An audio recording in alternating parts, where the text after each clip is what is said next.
Hi, I'm Josh, and I'm so grateful that you have chosen to spend some of your valuable time with me as I have a discussion about the book Piranesi by Susanna Clarke. This will be a spoiler-free discussion. I'm not going to focus much on the plot, so don't worry about being spoiled on anything. Let's get straight into it.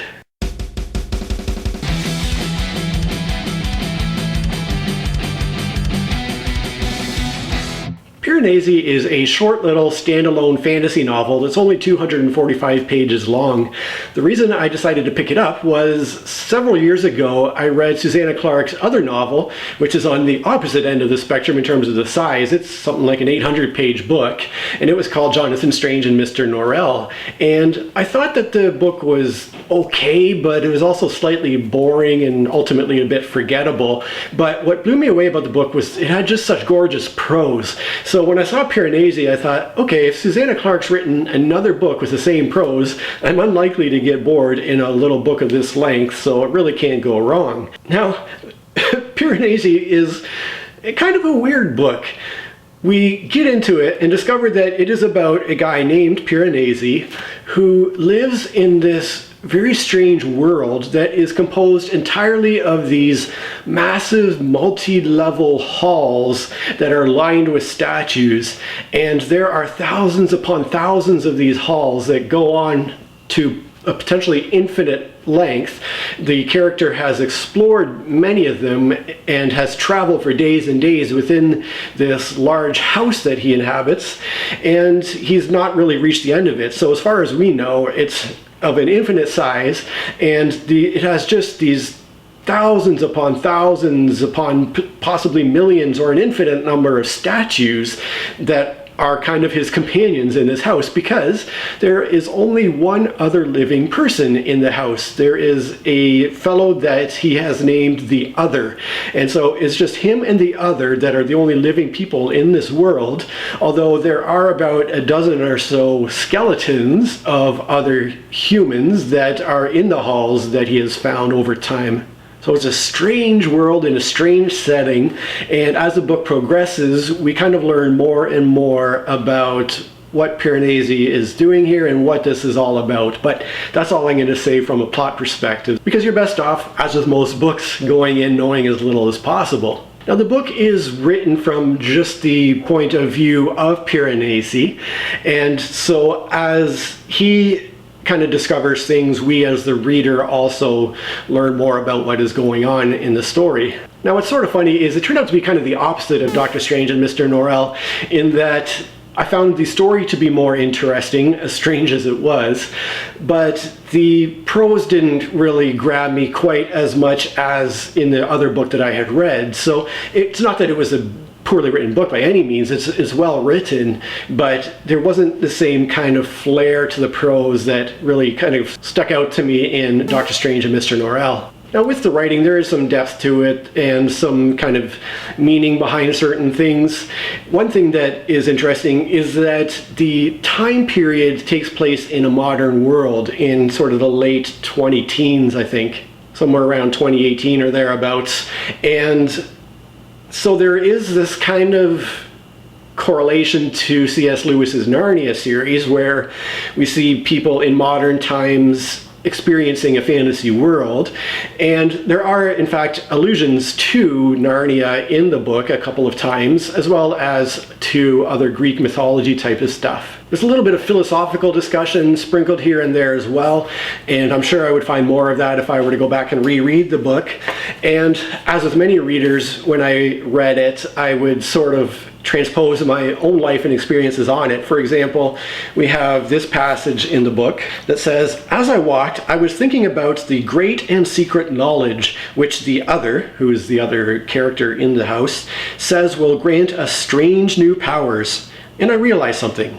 I realized that I no longer believed in it. Or perhaps that is not quite accurate. I thought that it was possible that the knowledge existed. Equally, I thought that it was possible it did not. Either way, it no longer mattered to me. I did not intend to waste my time looking for it anymore." Skipping ahead a paragraph. "The house is valuable because it is the house. It is enough in and of itself. It is not the means to an end." So when I read the passage, I sort of transposed my own ideas on it, and so I replaced the word knowledge with God and the house with life, and it gave a pretty accurate description of my own sort of philosophy. So if I reread it based on that, it would say, as I watch, I was thinking about God, which the other says will grant us strange new powers. And I realized something. I realized that I no longer believe in God. Or perhaps that is not quite accurate. I thought it was possible that God existed. Equally, I thought that it was possible that they did not. Either way, it no longer mattered to me. I did not intend to waste my time looking for them anymore. Life is valuable because it is life. It is enough in and of itself. It is not the means to an end. So that's just my own twist, my own interpretation on that example of kind of a philosophical outlook. I'll just give one other example that kind of hit with me as well. And a character says, "My first great insight happened when I realized how much humankind had lost. Once, men and women were able to turn themselves into eagles and fly immense distances.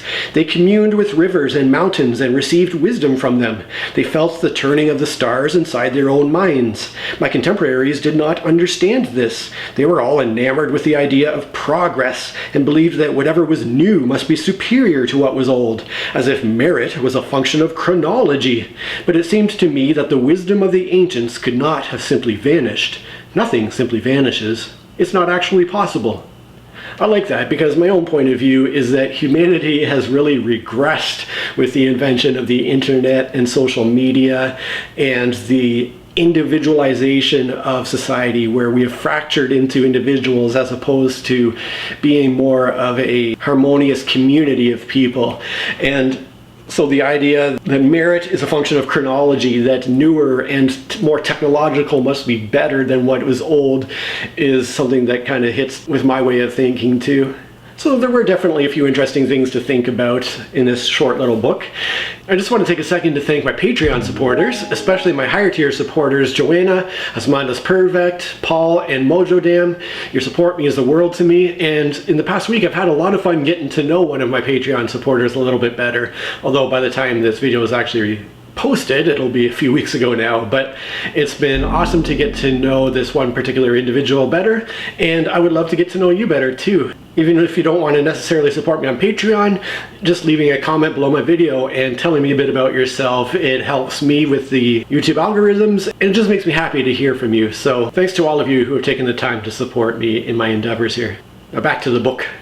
One thing kind of disappointed me though, and it's just a small thing, but it was enough to make me go, oh, that's such a shame.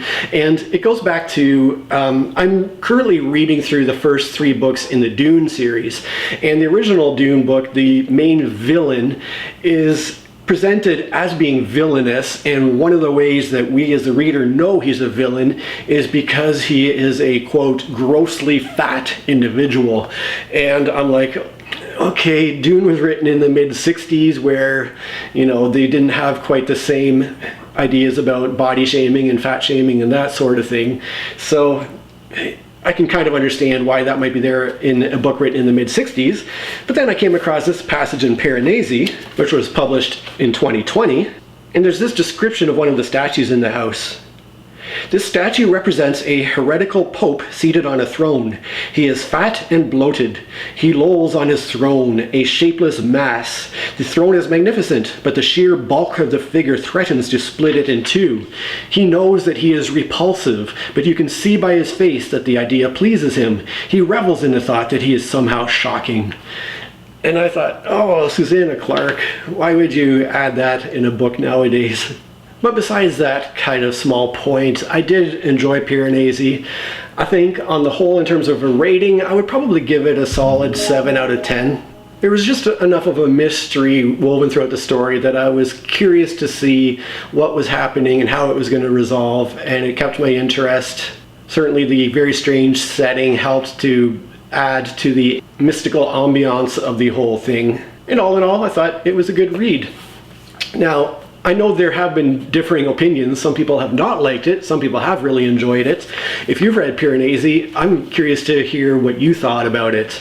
And if you haven't, I'm always interested to know what you're currently reading. Please do let me know in the comments. Thanks for watching. The preceding video has been brought to you free of charge by me, Josh. The only thing I ask in return is that you could do one of the following. Give me a thumb up, push the subscribe button, or share the link to this video with somebody who you think would enjoy it. Cheers! And I'm so grateful that you've chosen to spend a bit of your valuable time with me as I talk about... So don't worry about being spoiled on it. Now what's kind of funny is it turned out to be sort of the opposite of Now what's kind of funny is it sort of turned out to be the opposite of Dr. Strange and Mr... Of course, within the writing there's sort of more going on than meets the... Now of course in the writing there are sort of layers of meaning and more that... Now so... There's a little bit of philosophy. It is enough in the house is valuable. I just want to take a real quick second to thank my Patreon supporters.